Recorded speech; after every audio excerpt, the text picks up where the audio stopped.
விஜய் டிவியில் big pass நிகழ்ச்சி எதிர்பார்த்ததை விட ரொம்பவே நல்லா தான் போய்கிட்டு இருக்கு.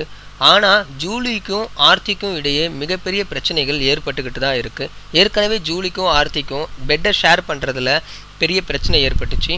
இப்போ வந்துட்டு ஜூலிக்கும் காயத்ரி ரகுராமுக்கும் இடையே பிரச்சனை ஏற்பட்டிருக்கு.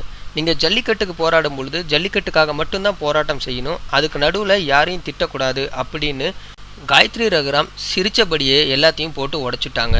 நான் யாரையும் திட்டலையே, 3 பேர்த்த மட்டும்தான் திட்டினேன், இதில் என்ன தப்பு இருக்குது அப்படின்னு நம்ம ஜூலி கேட்டிருக்காங்க.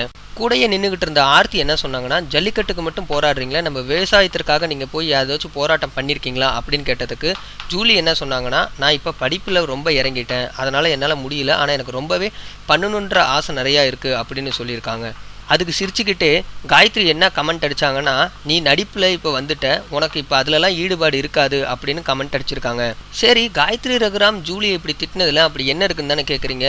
அது சாதாரண விஷயம் கிடையாதுங்க. காயத்ரி ரகுராம் பிஜேபியில் இப்போ ஒரு முக்கிய கேண்டிடேட்டாக இருக்காங்க. ஸோ மோடியை நம்ம ஜூலி எப்படிலாம் திட்டினாங்க அப்படின்னு கொஞ்சம் ஃப்ளாஷ்பேக் பண்ணி பாருங்கள். இப்போ தெரியும் எதுக்காக ஜூலியை காயத்ரி ரகுராம் சிம்பாலிக்காக திட்டுறாங்க அப்படின்றது உங்களுக்கு தெரியும்.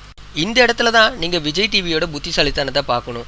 எங்கேயோ இருக்கிற ஜூலியையும் பிஜேபியில் எங்கேயோ இருக்கிற நம்ம காயத்ரி ரகுராமையும் எப்படி கொண்டு வந்து ஒரு ப்ரோக்ராமில் இணைச்சிருக்காங்கன்னு பாருங்கள். இதுதான் அவங்களோட ராஜதந்திரம். இந்த பிக் பாஸ் ப்ரோக்ராமை பற்றின உங்களோட கருத்தை கீழே உள்ள கமெண்ட் பாக்ஸில் மறக்காமல் தெரிவிங்க. ஜூலியை உங்களுக்கு பிடிச்சிருந்துச்சுன்னா இந்த வீடியோக்கு ஒரு லைக் கொடுங்க.